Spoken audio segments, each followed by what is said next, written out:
It had been a full year since I vanished. No calls, no letters, not even a goodbye. Some might call that cruel. But when betrayal hits your chest like a stone, kindness fades. Survival becomes all that matters. I told myself that chapter was closed, buried deep, sealed shut. But the past has a way of rising again, in familiar scents, in voices you once loved, in the last place you expect. The day she appeared, I was doing something ordinary, waiting for my morning coffee at the same cafe, the same time as I did every day. It should have been routine, but instead it became a collision with a ghost I thought I'd left behind. I felt her before I saw her, like the air had shifted. And then there she was, the woman who once swore she'd love me until the end, the same woman who had shattered me anyway. She froze, eyes locking onto mine. Time had touched her, not cruelly, but life had clearly not been gentle since I disappeared. I expected some dark satisfaction, a twisted sense of triumph. Instead, there was only icy emptiness.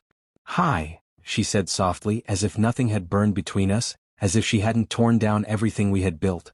I said nothing. She stepped closer. "Can we talk?" This wasn't how it was supposed to be. She should have moved on. She should have erased me just as I had erased her. Yet there she was, standing before me, eyes glimmering with something. Regret, desperation, maybe fear of being alone. "Why now?" I finally asked, my voice lower than I expected. She blinked, fingers twisting together. "I couldn't stop thinking about you, about what I did." My jaw tightened. It wasn't anger. It was that dull ache that lives in silence, the kind you carry when a wound has long since scarred over. I had lived in that silence for a year. The betrayal hadn't erupted in a single moment. No screaming, no dramatic confessions. Just small cracks, whispers, half-truths, late nights explained away, until one forgotten message changed everything. "I miss you already. Last night was perfect." I still remember reading those words, my chest caving like glass under a boot. That night I walked out. No confrontation. No shouting. No giving her the satisfaction of knowing how deeply she had cut me. I simply disappeared. And now she stood here, trying to reopen a door I had locked. "I made a mistake," she whispered. I almost laughed. "A mistake? Forgetting your keys is a mistake. Falling into someone else's bed while I worked myself raw to build the life we dreamed of? That's a choice. What do you want?" I asked. Her eyes shimmered. I want to talk. Please. I want you to hear me." I didn't owe her anything. But part of me needed to listen, not for her sake, for mine. I tilted my head toward the street. "Walk with me." We moved in silence, the hum of traffic and our footsteps filling the space, until she broke it. "I didn't mean for it to happen," she said. I kept walking. "I was lonely. You were always working, always tired. I just wanted to feel noticed." There it was, the justification dressed as explanation. I had rehearsed this scene 1,000 times, but hearing it still stung. "I was killing myself for us," I said flatly. She stopped. "I know.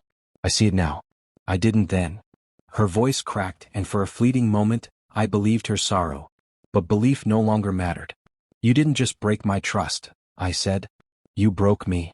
Her eyes filled. "I'm sorry." I gave a small nod. "I believe you, but sorry doesn't fix anything. Sorry doesn't erase the nights I spent alone, wondering what was wrong with me."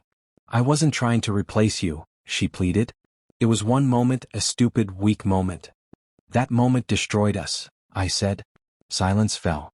She slipped a folded envelope from her pocket and extended it to me. "I wrote this a month ago.